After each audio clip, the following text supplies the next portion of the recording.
Hello, you're listening to Make Your Mark Notes on Music Education, a Music Mark podcast where we discuss inspiring projects, hot topics and key challenges circulating around music-based work with young people. And if you're enjoying the intro, outro and transition music for this episode, make a note that it's from Able Orchestra, a youth ensemble and musical project allowing music making on equal terms, specifically supporting those who are neurodivergent and people with disabilities.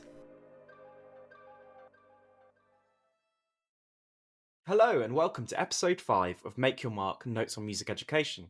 I'm Youssef, one of your hosts for this episode. And I'm Emma.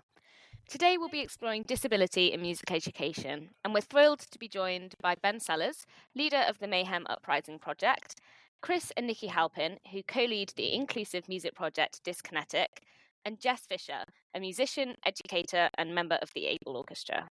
We talked about the barriers facing disabled musicians, including restrictions that both pupils and teachers face, even within SEND settings. Our guests also highlighted some incredible work happening across the country to make music more accessible. We hope you enjoy listening, and don't forget to check out the show notes for all of the resources mentioned throughout the episode. Hello, everyone, and welcome. Thank you all so much for joining us today. It's great to have you all here with us. Before we kick things off and get into the meat of the podcast, I'd just like to start, if we could all do some introductions and just talk about who you are, where it is that you work or what you do. Ben, would it be okay if I came to you first? Hi, thank you. My name's Ben. I'm the project lead for the MEHEM UpRising project, which is a project that works across the East Midlands to improve the quality and consistency of inclusive provision in schools and out of schools. Amongst other things, I do various bits of training. Thank you so much. Jess, could I come to you next? Yeah, I'm Jess, and I kind of do a bit of everything.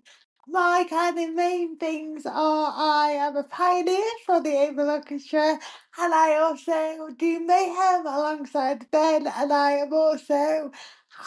work for Inspire Music as well, so I do a bit of everything. And I'm a musician and I play composer. Fantastic. A bit of everything. That's what we like. It's great to have you here with us. And then Kris and Nicci. Hello. My name's Kris Halpin. I am a musician of sorts. Most people know me for playing the Mimi gloves. And I'm one half of Dyskinetic. I'm Nicci, I'm the other half of Dyskinetic, and we are the lead artist and mentors for the Able Orchestra. Great, thank you so much. It's really great to have you all with us today. I suppose the first question to get into is you've named some organisations there, so it'd be nice to sort of learn a little bit more about them, your musical journey and how that intersects with disability. So Ben, you mentioned UpRising. Do you want to tell us a little bit about that? So yeah, my background, clarinet player, saxophone player, started doing workshops alongside my playing. And then one day, the fantastic legend that is Phil Mullin showed me an iPad at a training. And he said, I think this is the future, but I haven't got time to look at it. I thought, wow, this really is the future. So I started doing garage band sessions, working in some primary schools. And then I met Drake Music and they sent me as an assistant on a project in a school in South London. And then at the last minute, the leader of the project dropped out and I went to meet the school and the teacher was saying PMLD this, P-level that. I had no idea what she was talking about. And the guy I was with, I thought he must know. So when we left, I said, oh, Dave, what are these acronyms? And he said, Ben, I don't know. So we went to a cafe and we did some Googling. And the next week I found myself in front of a class of pupils with complex needs. And we made it work. And I realized I get so much more from working with pupils with additional needs than mainstream settings. They are well up for it. Often they're completely honest and the group sizes are much smaller. So you can get a whole class making music together, which is really powerful. So I did workshops, started doing trainings, and then the MEHEM UpRising project, it is a youth music funded project since 2020. And the idea is that MEHEM, Music Education Hub East Midlands, huge region, over 1 million young people, they wanted to improve inclusive provision. So at the moment, more than 50% of music in curriculum music is taught by non-specialist musicians, so generalist teachers who've got their own story of their own music education. Often music can be quite a mystery to lots of teachers. So how can we support them to teach music that is musical, get them playing instruments, supporting their young people? how can we get instrumental teachers who are brilliant musicians, brilliant pedagogues, have never walked into an inclusive setting before? So you've got these two groups and they've both got contrasting skill sets. How can we get them to learn from each other? So that's the premise of the project at the moment, is getting instrumental teachers in specialist settings, working together with generalist teachers and seeing where the points of learning are. So we do that. We also do a hive mind. So often being an instrumental teacher is quite a, don't know about lonely, but certainly solitary experience. You know, you may be going to 3 different schools in a day. You're in, you're out. You don't really speak to anyone. You might have 27 pupils in a whole class session that are spot on with their violins, and 3 pupils that aren't accessing or engaging much or at all. So how can we support them to access those people? So we hold a hive mind every term online. Anyone from anywhere in the country can come. It's free. We talk about the challenges people are having, and then we find solutions together. We look at a model called nonviolent communication, which is a way of addressing challenging behaviour, and find new strategies to meet the needs.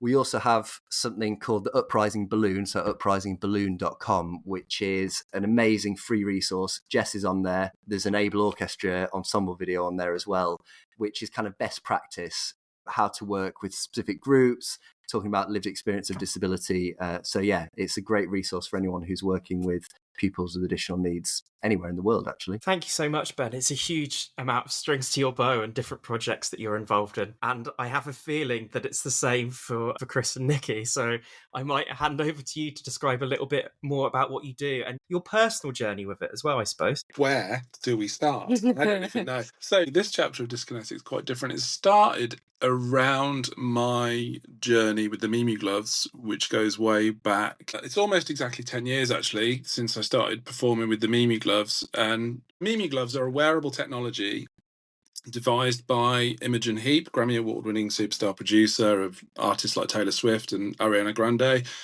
She was trying to solve not an access problem, but she makes electronic music, but she's a songwriter, and as she famously said, you're just watching a woman singing with a laptop. Like, for all you know, she's checking her emails. Like, why is there a laptop on stage? And she wanted the audience to understand where the electronic music was coming from. And I was working with a chap called Gowan Hewitt around this time through a program at Drake Music to try and understand how I could access music and overcome my own disabling barriers to music. And we sort of went, oh, Imogen Heap's accidentally invented the first kind of social model musical instrument. Because if a musical instrument learns you, then that inverts the barriers, doesn't it? Because, you know, as I always say, middle C is always where you left it on the piano. You can't change how traditional instruments work to a large extent. But if the instrument learnt you, then that would be a social model approach to making music accessible. That led me off on an artistic journey, and then Nicci and I have done more and more work together, as well as being a couple from literally 2 decades and having an entire family and all sorts of our own adventures. And it was about 2 years ago that we were just doing more and more things together as we slowly evolved from Dyskinetic being, like, I think of Dyskinetic as a band, right? Like, we're a band, we have merch, and we have records out, and we do things, and we play gigs and do the normal things that bands do. But we also found increasingly a demand which met us, not really the other way round. We didn't chase this, but there was a demand for our expertise, in massive air quotes, because how expertise that is, I don't know. We certainly had a lot of experience making high-level things accessible and putting on disabled-led performances, and we understood touring at a high level where disability is a kind of an influencing factor.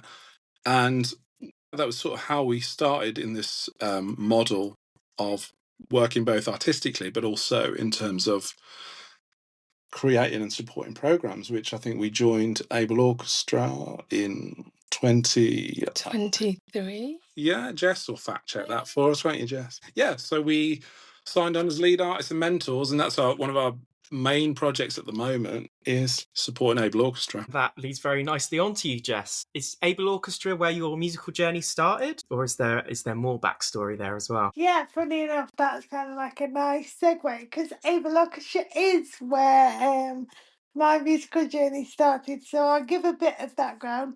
So I went to an SEND school, and the music facilities there were, let's just say, not very musical.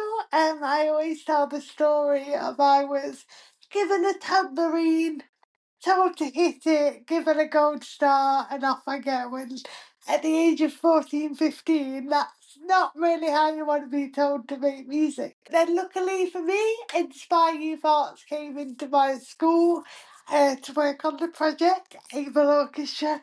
It was actually known as iPad Orchestra at the time, fun little fact for you. But yeah, that's kind of where my musical journey began, and that's where I started to realise, oh, not only can I make music, but I'm quite good at it as well.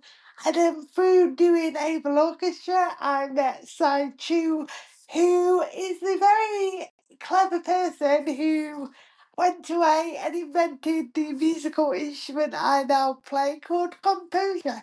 And that is how my musical journey really took off.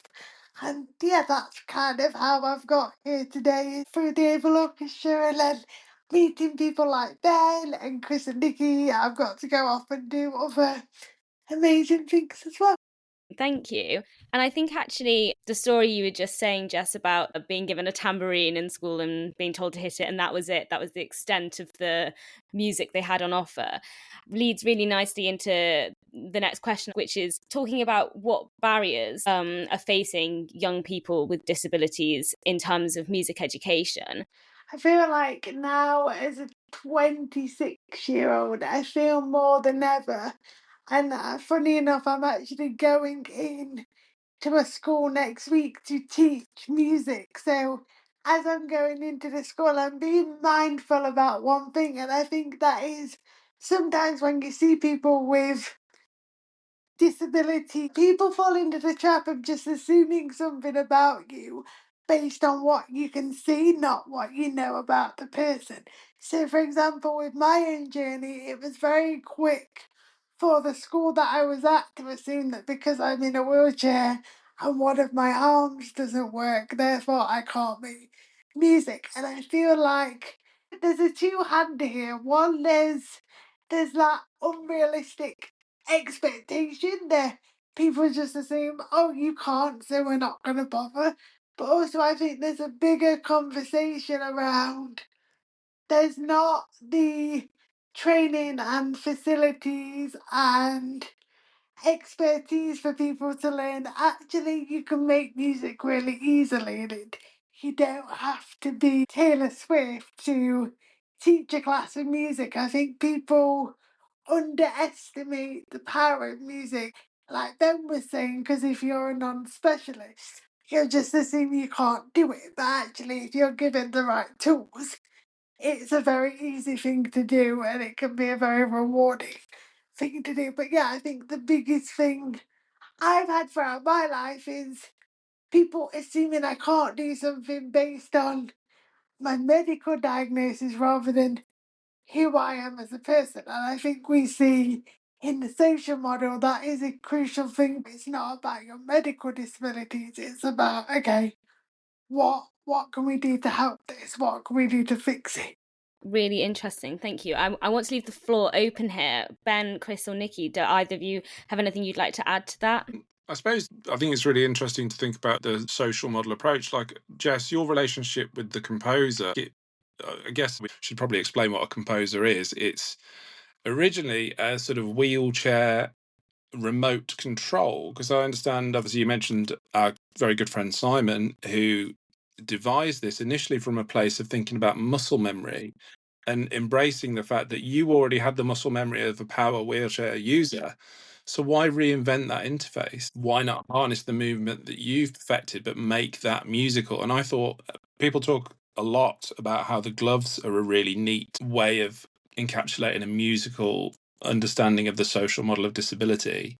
But I think the composer is very much a really good example as well, because it met you where your movement was, and it didn't say to you, you're going to have to change your movement or your physicality. Like, I can't access lots of traditional instruments, or at least not in the way that I would aspire to.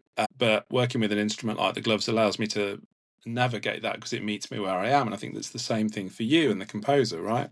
Yeah, definitely. And I think there was something so relatable about It's like giving me an instrument that says, this will empower you to be able to be the thing that you are able to be. And I think there's something as a wheelchair user, you're not very seen often, especially in media and in life. You're not always well represented. So I think being handed an instrument that said, not only does this meet your access needs, this also shows you that here's an instrument that not only you can play, but you can play with your sister, and it puts you on the same playing field, and there's no like, she's better than you or you're better. It just helped me to feel seen and feel like, okay, now I can go off and do the same thing as my sisters.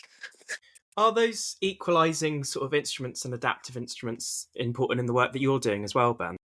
Absolutely. So we recently created the Lancashire Music Hub Accessible Technology Library, which has got 10 instruments, the composers in there. I think the really key thing to remember is, like Jess's story, that instrument in a way was built for you, Jess, kind of. And that's why it's successful for Jess. I think the issue with the 25 million capital grant for the new instruments, it's brilliant, but hubs have got to work from the bottom up. They've got to start with, okay, schools, what are your young person's needs? What are your cognitive and physical barriers that we need to overcome with our instrument design? And then find the instruments for them, rather than be like, okay, we want 10 of these and 20 of these, because the instruments will just end up in cupboards, which would be an absolute tragedy. But the right instrument in the right hands can be incredibly powerful, and not just in a kind of participation school level, but right to the, right in a professional level as well. I think answering the previous question about the barriers to high quality music education, I mean, it's got to be said, the government needs to give music education more money for sure. I think that in real terms, hubs are doing much more with much less money when it comes down to it, which is a real testament to the hubs, but it's not that sustainable. We've got these amazing tutors, they're brilliant musicians, they're so dedicated, they drive all over to nurture the next generation of musicians. We've got to pay them properly. It's the same with classroom teachers, brilliant teachers nurturing the next generation. They should be paid according to that, as they are in other countries whose education systems are much stronger. So I know everyone knows it. Probably everyone listening to this podcast knows that, but I think it's got to be said as the main thing that would help. I think given the current situation, as much as anything else, it's self-belief, self-efficacy of teachers. So I think music should be a subject that all teachers can teach, and that all teachers do teach, and that all teachers enjoy teaching. It can be such a powerful thing. And we hear from schools again and again, we know how powerful music is for pupils with additional needs, but we don't know how to deliver it. And I think in the initial teacher training for primary school generalist teachers, you get like half a day of music or a day of music in your year. And music education 30, 40 years ago, let's say, was patchy. It could be brilliant, but it could also be pretty old school. And so they're coming into their music teaching with all that baggage, their own musical story. And so it's the job of hubs to really work person-centered with teachers to figure out what makes them tick. Could they do singing? Could they do instruments? Can they do tech? What would really motivate them as musicians? Never mind the pupils. And then once they develop that musical identity, then they can teach with confidence and effectively. And, live music is really powerful compared to, say, backing tracks in the classroom. If you can spend 10 hours, 20 hours as a teacher refining your ukulele technique or your singing technique, figuring out some songs that are going to work for your voice, then that's going to have a huge impact. And we know the power of music to bring people together. And often in special ed settings, in my experience, there's less of a hierarchy between teachers and pupils. Not always, but can be. It's more like collectively we're figuring things out together. And special schools can have amazing atmospheres. Any community can benefit from music, and we've got to demonstrate to teachers that that's really possible. I was going to follow up and ask if you think that those challenges around funding and around anxieties over being a non-specialist teacher teaching music, do you think that those kind of difficulties are even more prevalent when working with young people with disabilities. In and out of SEN and SEND settings, specific settings, I suppose. Well, secondary schools, I mean, going off topic a bit, secondary schools obviously having lots of music cuts, but they do still have specialist teachers. I think primary schools, it's a similar issue, I would say. I don't know what Jess or either of you guys think. It's probably worth drawing an important distinction for us that we are artists. We're not educators. We're not in the educational space.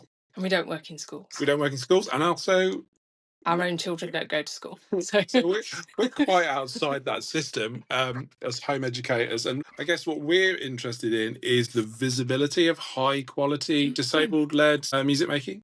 It's not like we're completely out of the loop. You know, we're not music teachers. We're not working with a music service, but what we are interested in is just improving the visibility of really high quality stuff made by disabled people, because there's a real problem of, you know, you said ages ago, Nicci said right a long time ago, we were like, the bar could be really low and we would still get a pat on the back. It would still be like, oh wow, yeah, you're making music with disabled people, that's great. And it's like, that's not good enough. We don't deserve a medal for the sort of participation of creating a bit of space for disabled people. Our job is to lead to the really high quality work at the risk of shoehorning it all back to AO. Yes, but this also goes back to what you just said, Ben, a while ago, about the instruments, where you have to start from the bottom up in terms of what can somebody do and then what instrument can work for that person, because obviously we do have the composers and 2 members of AO do use the composer, but it doesn't work for everybody.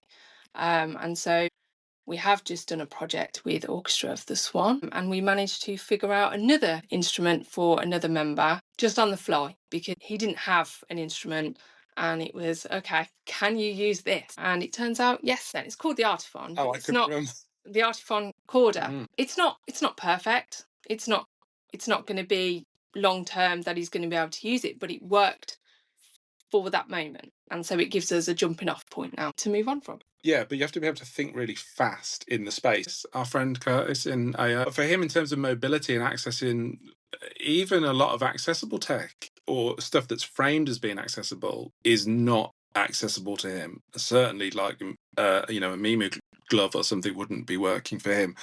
But really then, and I would say that this applies obviously to teachers and educators, is like, I always tell people, the people who are really good, and I learned a lot from Ben and I have done a lot of work together over the years, the really good practitioners can think fast. And actually that's, how you approached it with Curtis. I don't think people realise how tight those projects are, those intensive periods. Jess, you obviously know what those projects can be like. You have to be able to think really quickly and creatively about the solution that you're presenting someone in terms of how you make music accessible. Yeah, I'm just gonna chime in. I feel like I'm on the beginning journey of my teaching journey with Inspire Music. Shout out to them, they are great. And I'm starting my first session on Monday this week. Yay! But I think going into it, I was a bit like, okay, I'm gonna take the things I know that work, but I told them the first day I'm going in with very low expectation,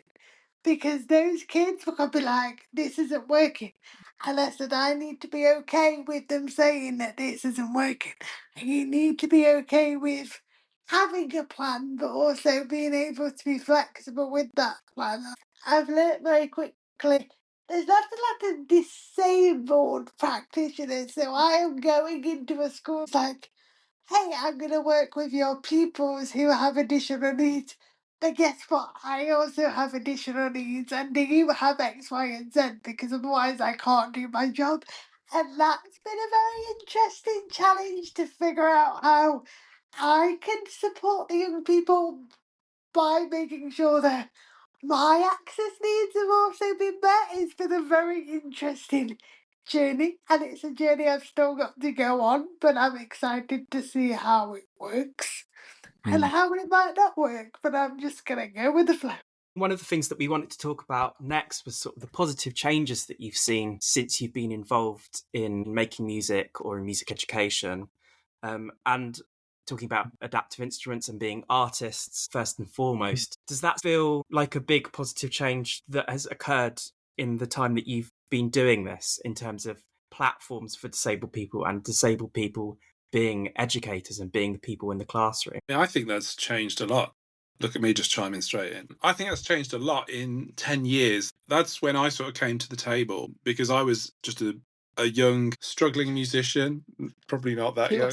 Wasn't that young. But, struggling, facing a lot of barriers to music. And I was just trying to find an in. And then the sector sort of went, come, give us more. And we want to see you. And people...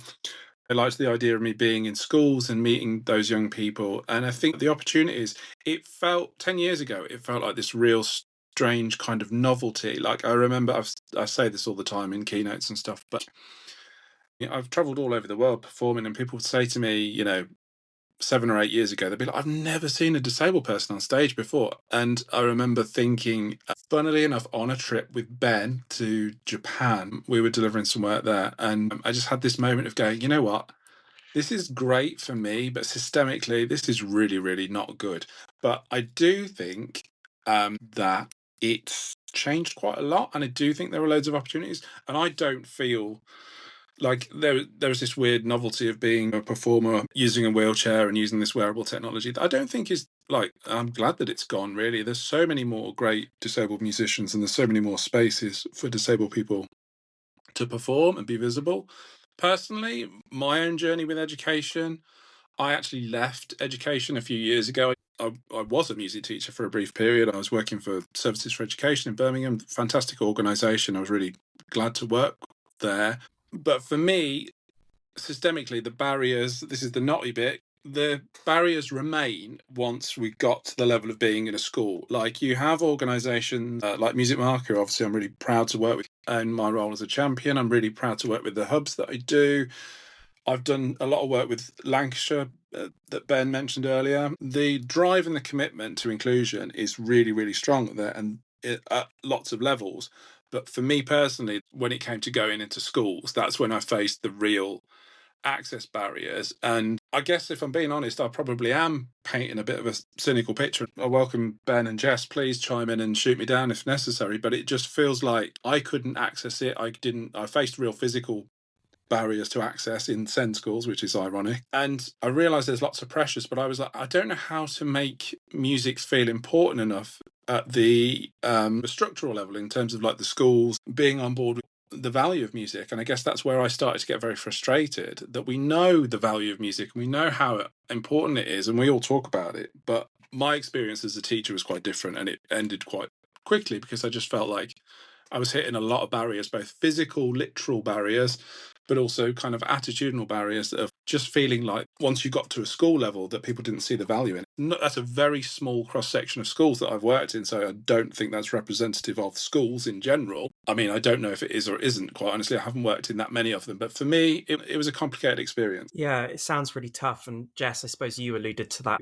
in settings as well. Ben, do you see those challenges in your day-to-day work? So this is great for me, because now we're getting to the really good knotty parts of the conversation, and I'm going to say something that I'm genuinely interested to see if people agree with it or not. So a big part of my job is getting more disabled people in the workforce as music teachers, and we try. So hearing Jess's experience about how poor music education was for her 10, 15, 20 years ago, you have to be pretty amazing, as Jess is, to be able to do that. It wasn't necessarily normal to have a good music education 20 years ago in a special ed school. Now, hopefully, it is more normal. And certainly in the East Midlands, huge strides have been made in the last 5-10 years. And it will take some time for the people who are 14, 16, 18 now, they're not going to be teaching age for another 5 or 10 years. So could it be we're seeing the lag, and in a few years' time, there will be more people ready to be teachers, music teachers. And then at that point, experiences like what Kris had will be untenable, because, there'll be loads of people who are like, what's going on? These schools need to be accessible. It will become normalized to have disabled people as music teachers, and then things will change. And what you guys are experiencing now, it's like you've got to break down the walls for the people to come through. I don't know. What do you think? I really like the sound of that, Ben. I think that's a really, I was going to say optimistic, but it's a logically optimistic view that you're right, that there'll be a degree of saturation, and hopefully there'll just be more people. And also, I think it's worth a bit of a privilege check here. It didn't feel like a fight that on balance across our whole life. It wasn't the right time for me to do that. We were already really, really busy. Honestly, family life actually wasn't that compatible with me being a teacher. But yeah, no, I like the thought of that. It feels optimistic. Yeah, definitely. And hopefully, you're right. And in 10 years' time, people will be like, this is ludicrous. Like, people are still really shocked. I pulled out of a schools delivery project quite recently because, and this is in a SEND school, right? The school wasn't wheelchair accessible. And people just go, wait, what? Like, but that is a reality. Like, that's part of it. Now, okay, so that school wasn't wheelchair accessible. It happened to be that none of their students used wheelchairs. You're not playing a long game if you're just thinking about who's immediately there. And I guess, Ben, what you're saying is there is a long game here, and actually this will change. And I think I really want to believe you're right, for sure. I think that's really interesting to hear, and hopefully a positive change for the future. I'm aware we're rapidly running out of time, which is such a shame because this is a really fascinating conversation. I just wanted to check, Jess, was there any really quick thoughts you might have on that before we move on very swiftly onto some recommendations? I feel like for me, I mean, it's just worth noting that, like I've said, I am at the very beginning of my delivery journey. But I think what I'm really excited to do is, because everyone who knows me knows that I'm not shy about stating the obvious. So I'm really hoping that as I go on this journey, that if there is stuff that I'm like, hang on, that's not okay and that shouldn't be happening, that I can bring those conversations to the school and I can say, look, how can I make sure your pupils are getting the best education if I can't even help them get there? So hopefully I'll have an amazing experience, but if not, I'm hoping having those difficult conversations might start to make the world a better place. And that's very optimistic, but that's what I'm going with. No, that's great. I think sometimes we need that optimism, and I think we need people like you who are willing to say when something isn't working so that we can really see those changes. Sorry, could I just jump in? As two things. So firstly, Jess works within Inspire Music, who are a fantastic team, and like Jess says, you're taking a risk, right, going in there. And what's really important is that there's support for Jess and other people who are starting on their journey, and Inspire do offer that. So I think one really key message to Hubs is when you've got emerging disabled music teachers, you've got to support them effectively, and it's got to be pupil-centered, person-centered. You've got to, Jess has got these amazing talents, and there's all these other things about being a teacher that she's going to learn over the next few weeks and months and years. How can you make that process as easy as possible? And the second thing is, it is so important that people like Jess, Kris, Nicci go into these schools because it normalizes it for the young people as well. You know what I mean? They can be like, oh, I literally know I can do that because this person's doing it. Amazing. Let's play some great music. But that's in the back of my mind. And as a music teacher going in, often we're the only adults, or one of the only adults that young person will have any kind of one-to-one relationship with that's outside their family. So that relationship is key. And if we treat them equally, and if we believe in them and expect them to progress at the same rates as anyone else, that's social model of disability. And if we see the barriers in society, then they'll expect that from all the other adults in their life for the rest of their life, which is crucial. And that's how we change society. And that's why music education is so important, not just for music education, but for all of society. He talks a good talk, doesn't he? Yeah, I can't argue with that. I mean, that leads nicely on to what opportunities are available, both for young people with disabilities and also for educators. And where can they go? If it's your own organisation, if it's something else that you want to shout out. Jess, if you just want to talk about what you're doing and how teachers can be better, how educators can be better, then go ahead. But yeah, this might be a bit of a quick fire, as I'm aware we have to wrap up soon. Is this an opportunity for a combined effort in terms of the Able Orchestra. Yeah, so obviously we're all part of Able Orchestra in different capacities, and obviously there are now the two ensembles. Someone's going to fact check me, probably. There is a North and South ensemble. And they are based in... Well, there's three now, isn't there? There's three, isn't there? 'Cause there's one based at the old library in Mansfield as well. As well as Portland College. And is it Ashley School? Yeah. Right, so there you go. Shameless plugs again. Check out the work of Able Orchestra. But now that there's a clear pathway for young musicians, school-age musicians, to be on that path, as Jess is part of what's now known as the AO Pioneers. So there's 6 young adult members of Able Orchestra, or AO as we're now referring to you guys. And that's who Nicci and I work with. But Inspire Youth Arts are also deploying these amazing programs across Nottinghamshire for the Able Orchestra. But those are pathways for like young people who might see Jess or one of our other musicians and think, yeah, I could do that. Well, now there's an opportunity in those regions to do that. And so I'm sure you can get the details for those from Inspire's Youth Arts website. Hopefully. Yeah, of course. We'll make sure. Anyone else got any?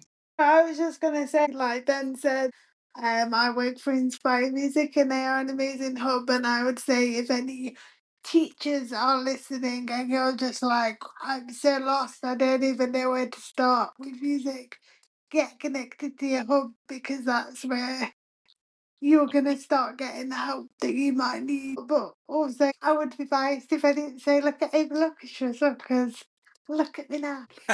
Yes, exactly.